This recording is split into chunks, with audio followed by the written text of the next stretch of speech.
मित्रहरू नमस्ते। आज साउन 1 गते नेप्से इन्डेक्समा चाहिँ ह्युज राइज हामी देख्न सक्छौँ। आज यस भिडियोमा हामी नेप्से इन्डेक्स र केही पर्टिकुलर स्टकहरूको बारेमा छलफल गर्नेछौँ। आज 3.06% 79.74% ले चाहिँ राइज भएको छ। 160 कम्पनी राइज भएको छन् भने डिक्लाइनमा चाहिँ 13 कम्पनीहरू छन्, यी घटेका छन् हैन, र दुईटा अनचेन्जमा छन्। र यसमा अब टप गेनरमा अहिले यो रिसेन्टली आइपिओका स्टकहरू, जेन्जी स्टकहरू चाहिँ यिनीहरू चाहिँ एकदमै ह्युज यिनीहरूको फल थियो हैन, र त्यही अनुसार यिनीहरू ह्युज चाहिँ राइज भएका छन्। र अब यसमा टप टर्नओभरमा चाहिँ केजिसिएल अनि कर्पोरेट यो रिलायन्स स्पिनिङ रेडी एनजिपिएलहरू छन्। त्यस्तै भोल्युममा पनि एकेजिसिएललाई हामी देख्न सक्छौँ हैन, र ट्रान्जेक्सनमा पनि एकेजिसिएललाई हामी एकेजिसिएल देख्न सक्छौँ। र एसजिएचएल पनि टप ट्रान्जेक्सनमा चाहिँ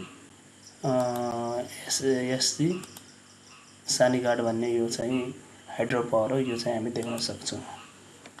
अब हामी सिधै हामी नेप्से चार्टतिर जाउँ, के हुने हो कसो हुने हो हैन, कस्तो स्ट्राटेजी बनाउने। यो साउन महिनालाई स्वागत गरेको हो कि बजारले।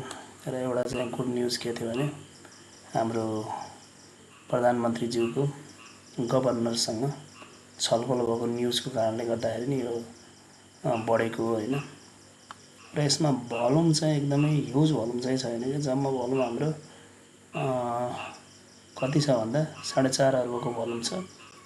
अलिकति भोल्युम चाहिँ अझ राइज हुनु पर्यो। र अब यो क्यान्डल चाहिँ एकदम राम्रो क्यान्डल छ फेरि हैन, एकदमै राम्रो मोरबोजु क्यान्डल छ, विकहरू छैन। र क्यान्डल हेर्न सक्छ हामी, एकदमै यसको भनौँ लेन्दी क्यान्डलको हामी लम्बाइ हेर्न सक्छौँ है। हिजो क्यान्डलको साइज हेर्न सक्छौँ, अहिलेको हेर्न सक्छौँ भने यसलाई ह्युज राइज हामी भन्न सक्छौँ। सो के गर्ने त, कस्तो स्ट्राटेजी बनाउने, अलिकति हामीले रिलेटिभ स्ट्रेन्थमा के अरे आरएसआईमा डाइभर्जेन्स देखिसकेको थियो होइन। प्राइस चाहिँ तल झऱ्यो भने आरएसआईमा पोजिटिभ डाइभर्जेन्स देखिएको थियो। सो यो चाहिँ अब हाम्रो के छ भने एकचोटि रिटेस्ट गर्न आउनु पऱ्यो क्या, यो हतारिएर किन्नुभन्दा। यो जोन चाहिँ हाम्रो ब्रेक भइसक्यो आज लङसन। र अब चाहिँ अलिकति कस्तो हुनु पऱ्यो, सिचुएसन कस्तो हुनु पऱ्यो भने यसो यहाँबाट चाहिँ यसरी गएर एकचोटि यसरी रिटेस्ट गरेर होइन, लगभग यसको यो क्यान्डलको 50%सम्ममा रिटेस्ट गरेर फेरि चाहिँ यसरी माथि बजार जान्छ कि भन्ने हामीले अनुमान लगाउन सक्छौँ होइन।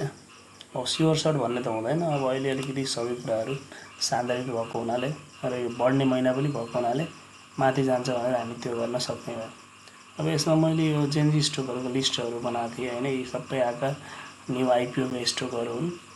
अब यिनको प्रमोट पनि अनलक भएको हुँदैन र यिनको क्वान्टिटी पनि के हुन्छ भन्दा कमै हुन्छ। सो यिनीहरूमा ग्रोथ आउने सम्भावना बढी हुन्छ र त्यही भएको छ यो सेलमा चाहिँ 50%को राइज। त्यस्तै यो सूर्यकुण्डमा पनि हाम्रो 15%को राइज। त्यस्तै एसआइपिडीमा चाहिँ शिखर पावर डेभलपमेन्टमा चाहिँ 12%को राइज। त्यस्तै रिज लाइन एनर्जीमा चाहिँ पनि हाम्रो 12%को राइज यो हामी देख्न सक्छौँ होइन। अब यो मात्र हेरेर भएन, हामीले यो अहिले आरएसआई अझ पनि 50 क्रस गरेको छैन। 50 क्रस भएर 50 भन्दा माथि बस्नु पर्यो, फेरि 50मा टच गरेर अझ तल आउने हो कि भन्ने पनि त्यत्तिकै हुने हो सम्भावना। अनि त्यसपछि अर्को एउटा टुल भनेको मैले विशेष गरेर युज गर्ने टुल भनेको यो 9 डेज र 21 डेज चाहिँ मुभिङ एभरेज एक्सपोनेन्सियल चाहिँ मैले युज गर्छु।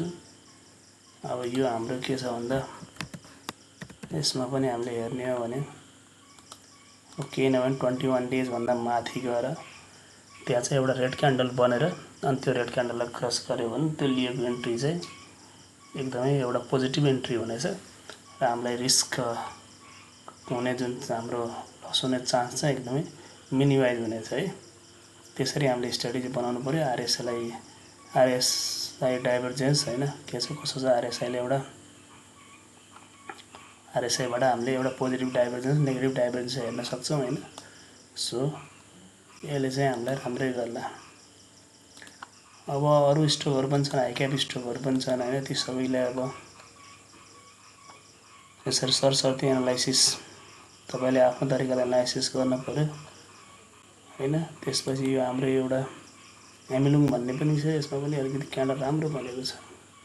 कन्टिन्यू साना साना क्यान्डलहरू थियो, अनि आज भोल्युम पनि राम्रै आएछ भनौँ। यसमा पनि राम्रै हुनसक्छ, सबैमा राम्रै छ भनौँ। हेर्नु होला, आफ्नो स्वविवेक प्रयोग गरेर चाहिँ स्टक सिलेक्सन गर्नु होला। हस्, धन्यवाद।